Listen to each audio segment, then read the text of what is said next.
माया मतलब पैसा नहीं होता। ज्ञान भी, अगर माया तुम बोलो तो ज्ञान भी फिर माया ही है। हाँ। पैसा, धन, सुख सुविधा, आरोग्य, ज्ञान, है ना, संपन्नता, ये माया नहीं होती। ये सहायक होती है तुम्हारे जीवन में।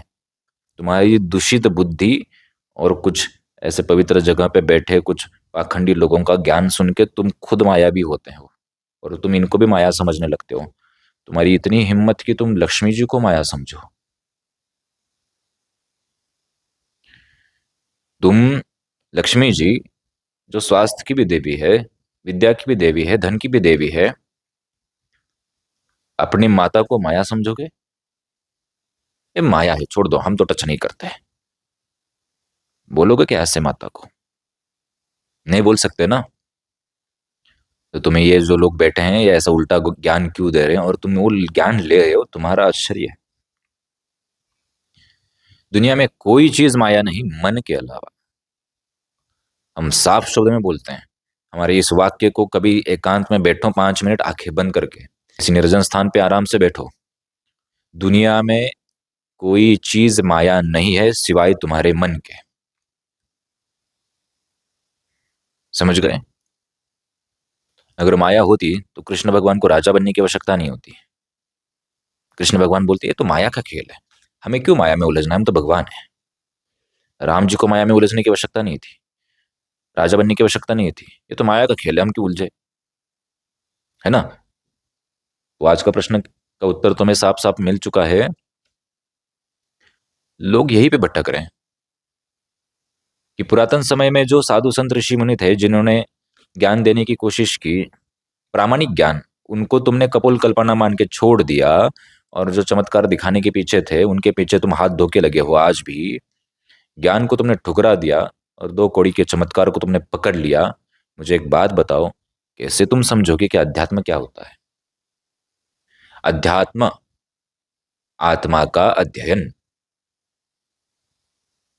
है ना? देवात्मा नहीं कि किसी के देव का अध्ययन करो। हम्म, है ना? नाम क्या दिया? अध्यात्म, आत्मा का अध्ययन करो। मंदिर, जहां पे मन का द्वार खुले, मंदिर। समझ गए? इसलिए मंदिरों की स्थापना हुई ताकि वहां पे जाए मन शांत हो और तुम अपने आप में उतरो। एक बात बताओ, बचपन से तुम्हें खुद अपने जीवन में थोड़ा आकलन करो।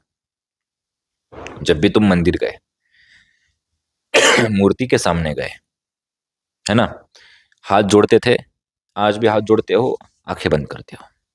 बाबा, तुम मंदिर में गए, आंख बंद करने के लिए किसने बोला? सामने मूर्ति है, मूर्ति को निहारो, देखो। तुम सीधा आंख बंद कर देते हो, सीधा। है ना? मतलब क्या? तुम्हारी खुद की शरीर की और मन की प्रकृति तुम्हें बताती है तुम कहीं पे भी जाओ, उतरना तो तुम्हें अंदर ही है। आंख तो तुम्हें बंद करके अंदर ही उतरना पड़ेगा, भले सामने भगवान की मूर्ति भी क्यों ना हो। ये खुद तुम्हारा शरीर, तुम्हारी आदत तुम्हें बचपन से सिखा बता रही थी। कभी ऑब्जर्व की ये चीज? कभी देखा ये इस चीज को गौर से कि नेचुरली ऐसा क्यों होता है कि हम जाते हैं, हाथ जोड़ते हैं, आंखें बंद करते हैं, जबकि मूर्ति इतनी सुंदर थी, देखना चाहिए, उसको निहारना चाहिए, निहारते कुछ नहीं, आंख बंद करके। जाते हैं हिमालय में, आंख बंद करके बैठते हैं। वो हिमालय इतना सुंदर, पहाड़ों इतने सुंदर, नहीं, लेकिन आंख बंद करेंगे। क्यों? क्योंकि तुम्हारी आदत, तुम्हारी प्रकृति खुद तुम्हें संकेत देती है कि सुनो, ध्यान दो, तुम्हें आंख बंद करके अंदर ही उतरना है। बताओ, ये छोटी सी बात तुम्हें जीवन भर ये आंख बंद करना सिखा रही थी। कितने लोगों ने इसको ऑब्जर्व किया?